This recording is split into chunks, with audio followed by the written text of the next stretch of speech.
JD Vance अपने पूरे परिवार के साथ भारत आए। ये उनकी पत्नी है जिनके साथ वो हाथों में हाथ लिए प्लेन से उतर रहे हैं। उनकी पत्नी उषा और तीनों बच्चे साथ में आए हुए हैं। जेडी वेंस को केंद्रीय मंत्री अश्विनी वैष्णव ने रिसीव किया एयरपोर्ट पर जेडी वेंस को गार्ड ऑफ ऑनर दिया गया। जेडी वेंस की पत्नी उषा भारतीय मूल की हैं और भारत दौरे पर जेडी वेंस का पूरा परिवार भारतीय रंग में रंगा हुआ दिखाई दिया। बच्चों को देखिए, जेडी वेंस के दोनों बेटे जो हैं वो कुर्ता पजामा पहन के आए हुए हैं और बेटी ने नीले रंग का अनारकली सूट पहना। ये देखिए, ये है भारत की धमक। भाई पत्नी भारतीय मूल की है, बच्चा लोग है पहनो, सब कुर्ता पजामा पहनो, अनारकली पहनो, तो वो सब बच्चा लोग को लेके आए हैं भारतीय वेशभूषा में। भारत आकर जेडी वेंस और उनका पूरा परिवार बेहद खुश दिखाई दे रहा है। मतलब ऐसा लग रहा है कि जैसे अपने ससुराल आए उस टाइप की फीलिंग है कि भाई पत्नी यहीं की है, तो वही वाली फीलिंग होगी। तो बच्चों को भी भारतीय वेशभूषा में लेकर आए। जेडी वेंस ने रोम से भारत के लिए उड़ान भरी और रोम में जेडी वेंस के बच्चों में भारत आने की खुशी साफ दिख रही थी। ये तस्वीरें रोम की हैं जब जेडी वेंस और उनका परिवार भारत के लिए रवाना हो रहा। जेडी वेंस के बच्चे लकड़ी की तलवार से खेलते हुए प्लेन में चढ़ रहे थे। सोशल मीडिया पर यह वीडियो बड़ा वायरल हो रहा है। लोग कह रहे हैं कि ननिहाल आने की खुशी जेडी वेंस के बच्चों में साफ दिख रही थी। अमूमन बच्चे गर्मी की छुट्टी में ननिहाल आते हैं, वहाँ तो अभी नहीं हुआ होगा, लेकिन इधर गर्मी की छुट्टियाँ आने ही वाली हैं, तो भाई लोग पहुँच गए। जेडी वेंस की पत्नी उषा आंध्र प्रदेश से उनकी जड़ें जुड़ी हुई। आंध्र प्रदेश के वडलूरू गांव में उषा वेंस के परिवार के लोग आज भी रहते हैं। भारत में अपने पहले ही दिन जेडी वेंस ने विश्व प्रसिद्ध अक्षरधाम मंदिर के दर्शन किए। ये देखिए, अब बहुत लोगों को ये बात हजम नहीं होगी कि भाई तुरंत मंदिर पहुंच गए। वो पहुंच गए मंदिर, गले में माला वाला पहन के दिल्ली में अक्षरधाम मंदिर घूम रहे हैं और काफी देर तक मंदिर में ही रहे। जेडी वेंस और उनकी पत्नी के साथ तीनों बच्चे इवान, विवेक और मीराबेल ने मंदिर में दर्शन किए। अक्षरधाम मंदिर के दर्शन के बाद जेडी वेंस ने कहा कि उनके बच्चों को अक्षरधाम मंदिर बहुत अच्छा लगा। अक्षरधाम मंदिर के अलावा जेडी वेंस भारत दौरे में कई जगहों पर जाने वाले हैं। जेडी वेंस कल जयपुर में कई जगहों पर जाएंगे। आमेर का किला देखेंगे, हवा महल देखने जाएंगे, जयपुर में सीएम और राज्यपाल से मिलेंगे, जयपुर से आगरा का ताजमहल देखने जाएंगे, ताजमहल देखने के बाद वापस जयपुर लौटेंगे। 24 अप्रैल को जयपुर से अमेरिका निकल जाएंगे। आज ही जेडी वेंस ने पीएम मोदी के साथ भी मुलाकात की है और यह भी बहुत खास मुलाकात रही। आप तस्वीर देखिए, अमेरिकी उपराष्ट्रपति जेडी वेंस अपने परिवार के साथ पीएम मोदी के आधिकारिक निवास स्थल पर पहुंचे। पीएम मोदी बच्चों से पूरे एकदम गर्मजोशी से मिले कि आओ बेटा आओ, क्या हाल है, उनका स्वागत किया और उनके साथ समय बिताया। अच्छा, प्रधानमंत्री मोदी जब बड़े नेताओं के साथ एक केमिस्ट्री बना लेते हैं, लेकिन वो बच्चों के साथ भी केमिस्ट्री बना लेते हैं, ये दिखता है। दोनों नेताओं ने एक दूसरे को गले लगाया।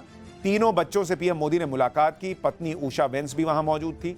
उसके बाद पीएम मोदी और जेडी वेंस ने काफी देर तक प्रधानमंत्री आवास का जो बगीचा है, जो गार्डन है, पीएम मोदी बच्चों को लेके गए। चलो तुम लोग को दिखाऊं, वहां पे मोर भी है, देखिए मोर दिखाए उन लोग। चारों तरफ हरियाली में जेडी वेंस के बच्चे मजे ले रहे थे कि अरे भैया ये तो मोर दिख रहा है यहाँ पे। तो नरेंद्र मोदी ने एक घर वाला माहौल बना दिया। पीएम मोदी के आवास में मोर और दूसरे कई पक्षी रहते ही हैं। तो जेडी वेंस और उनका परिवार काफी देर तक पहले तो पीएम के गार्डन में टहलता रहा। पीएम ने दिखाया हो कि यहीं पे वो मोर आके बैठते हैं। उसके बाद सभी को लेकर पीएम मोदी अपने घर के अंदर गए, कमरे में पहुंचे। यहां जेडी वेंस के बच्चों के साथ पीएम मोदी ने काफी देर तक बातचीत की। पीएम मोदी ने बच्चों को मोर पंख भी दिए, जिससे बच्चे काफी देर तक खेलते रहे। इस मुलाकात को देखकर ऐसा लग रहा था कि जैसे कोई पुराना संबंधी सालों बाद घर आया। भाई वो आदमी भी तो अपने बच्चे बीवी बच्चों को लेकर आया, तो उसको भी तो ऐसा फील होना चाहिए कि चलो यार मैं कहीं ऐसी जगह गया हूं जहां अपनत्व लग रहा है, घर जैसा फील हो रहा है। तो आप देखिए प्रधानमंत्री मोदी कैसे बच्चों से बात कर रहे हैं और वो भी कुर्ता पजामा पहन के आया है, थोड़ा सूट वूट पहन के आया है, तो उसको भी मजा आ रहा है कि भाई मैं देखिए जाके पीएम मोदी के गोद में बैठ गया बच्चा। ये है पीएम मोदी की जो बच्चों से उनका लगाव है, वो कई बार दिखता है। हालांकि पीएम मोदी की रणनीति और प्लानिंग बिना शोर किए अपना काम करते रहने की, और ट्रंप की दोस्ती का जो लोग उनकी और ट्रंप की दोस्ती का जो लोग मजाक उड़ाते थे, उन सबको अब जवाब मिल रहा होगा। आप देखिए कि फरवरी में पीएम मोदी अमेरिका गए, उनका जोरदार स्वागत हुआ। मार्च में अमेरिकी इंटेलिजेंस की हेड तुलसी गबार्ड भारत आई। अब अमेरिकी उपराष्ट्रपति जेडी वेंस भारत आए हुए हैं। साल के अंत तक एलन मस्क के भी भारत दौरे पर आने की खबरें हैं। मस्क की कंपनी स्टारलिंक के साथ 2 भारतीय कंपनियों का समझौता होना है। अमेरिकी राष्ट्रपति डोनाल्ड ट्रंप भी इसी साल भारत आने वाले हैं। Bharat America bilateral trade deal भी इसी साल होने वाली है। भारत का विपक्ष हल्ला मचाता रह गया। ट्रंप के टैरिफ वॉर पर पीएम मोदी खामोश हैं, चीखता रह गया। राहुल गांधी कह रहे थे कि पीएम मोदी एकदम चुप हो गए हैं, कुछ बोल नहीं पा रहे। अखिलेश यादव कह रहे थे कि भारत की इकोनॉमी अब संभलने वाली नहीं है, जबकि दूसरी तरफ पीएम मोदी शांति से काम कर रहे थे। पैनिक में ना आकर रिस्पॉन्स जो है वो किस तरीके से देना है, ये उनकी खासियत रही। ट्रंप ने दुनिया भर के देशों पर टैरिफ लगाया और भारत उन देशों में है जिस पर ट्रंप ने सबसे कम टैरिफ लगाया। ट्रंप ने भारत पर 26% का टैरिफ लगाया, जो चीन और दूसरे देशों के मुकाबले बहुत कम है। चीन पर तो अमेरिका अब तक 245% का टैरिफ लगा चुका है और भारत पर 26% टैरिफ का असर कम करने के लिए पीएम मोदी एक और प्लानिंग कर रहे हैं। Bharat America bilateral trade deal, जिसके होने के बाद टैरिफ का झंझट ही खत्म हो जाएगा।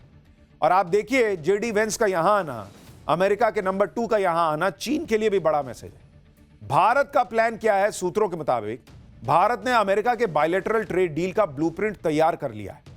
भारत ने उन क्षेत्रों की पहचान करने को कहा जहां अमेरिकी इंपोर्ट बढ़ाया जा सके। 23 अप्रैल को ही वॉशिंगटन, भारत और अमेरिका के बीच व्यापार को लेकर बात होनी है। दोनों देशों के बीच बायलैटरल ट्रेड डील को लेकर बातचीत लगभग फाइनल हो चुकी है। बायलैटरल ट्रेड डील मतलब दो देशों के बीच जो डील होती है, उसमें non tariff barriers, service, custom, felicitation जैसे 19 मुद्दे शामिल किए गए। वित्त मंत्री निर्मला सीतारमण ने कहा है कि इसी साल अक्टूबर तक ट्रेड डील का पहला चरण पूरा भी हो जाएगा। बायलैटरल ट्रेड डील से भारत और अमेरिका का व्यापार $500 बिलियन तक ले जाने का लक्ष्य है। वित्त मंत्री सीतारमण खुद अमेरिका में हैं और टैरिफ के मुद्दे पर अमेरिकी ट्रेजरी सेक्रेटरी से मुलाकात करेंगी। यहां इधर जेडी वेंस पीएम मोदी से मिल रहे हैं, वहां निर्मला सीतारमण अमेरिका में बैठ के जो है चर्चा कर रही हैं। आप देख रहे हैं किस तरह से काम होता है। यहां हल्ला मचाने, छाती पीटने से नहीं हा क्या कर दिए, अरे भैया वहां काम हो रहा है। एक बार बायलैटरल ट्रेड डील हो जाती है तो टैरिफ का बैरियर भी या तो खत्म हो जाएगा या फिर उसका असर एकदम कम हो जाएगा। यह प्रधानमंत्री मोदी की प्लानिंग है जो लोगों को कई बार समझ में नहीं आती कि भैया काम ऐसे ही होता है। रोज हल्ला मचा के सोशल मीडिया पे जैसे राहुल गांधी और कांग्रेस पार्टी चुनाव जीतते हैं, वैसे वहां सोशल मीडिया पे सरकार नहीं चलाते मोदी। कांग्रेस समेत दूसरे दलों को अपनी राजनीति के लिए पीएम मोदी पर हमला करने का बहाना मिला, उन्होंने किया। मोदी ने कहा करते रहो, हमको अपना काम करना, हम कर रहे हैं। ट्रंप के टैरिफ वॉर से सबसे ज्यादा पस्त चीन है और यह बात दुनिया के बड़े बड़े विशेषज्ञ कह रहे हैं। चीन पर ट्रंप के टैरिफ का सीधा फायदा भारत को हो सकता है। मार्क मोबियस जो जाने माने निवेशक हैं, उन्होंने मौजूदा टैरिफ वॉर पर भारत के लिए बड़ी बात कह दी। मार्क मोबियस ने कहा है कि इस समय हर कोई एक जैसी मुश्किल में फंसा हुआ है, आगे जाकर ग्लोबल ट्रेड वॉर और उलझेगा। भारत इस समय बहुत अच्छी स्थिति में है। भारत चीन से सप्लाई चेन अपने हाथ में लेने की स्थिति में है। इसके लिए भारत निवेश प्रक्रिया उदार करनी हो। मार्क मोबियस ने चीन के बारे में भी कहा है कि चीन इस समय बड़ी मुसीबत में फंसा हुआ है। चीन के सामने गंभीर आर्थिक चुनौतियां हैं। तरक्की के बाद भी अमेरिका पर निर्भरता की वजह से चीन असुरक्षित महसूस करता है। यानी बड़े बड़े एक्सपर्ट्स ये मान रहे हैं कि भारत इस समय बहुत अच्छी स्थिति में है और ट्रेड वॉर में चीन के नुकसान का फायदा सीधे सीधे भारत को हो सकता है। यानी चाहे देश के अंदर की बात हो या फिर ग्लोबल पॉलिटिक्स की, पीएम मोदी सब कुछ बैलेंस करके चल रहे हैं। अपने तीसरे टर्म में पीएम मोदी जिस तरह से फैसले ले रहे हैं, उसे देखकर अब चर्चा हो रही है कि पीएम मोदी जल्द कोई और बड़ा फैसला लेने वाले हैं। सालों से अटके हुए मुद्दों पर एक्शन हो रहा है। नेशनल हेराल्ड केस में सोनिया और राहुल के खिलाफ चार्जशीट दाखिल हो गई। रॉबर्ट वाड्रा से ईडी पूछताछ कर रही है। मेहुल चोकसी बेल्जियम में अरेस्ट हो गया भाई। मुंबई हमले का आरोपी तहव्वुर राणा भारत लाया जा चुका है। वक्फ संशोधन बिल संसद में पास हो चुका। महाराष्ट्र, हरियाणा, दिल्ली विधानसभा चुनाव जीत चुके और अब यूसीसी की तैयारी चल रही है, यूनिफॉर्म सिविल कोड। क्या कोई कमजोर प्रधानमंत्री इस तरह के फैसले ले पाता? देखिए आज बीजेपी ने वीडियो के जरिए कैसे विपक्ष के नैरेटिव की धज्जियां उड़ाई हैं। जरा देखिए, फिर आगे की बात बताता हूं।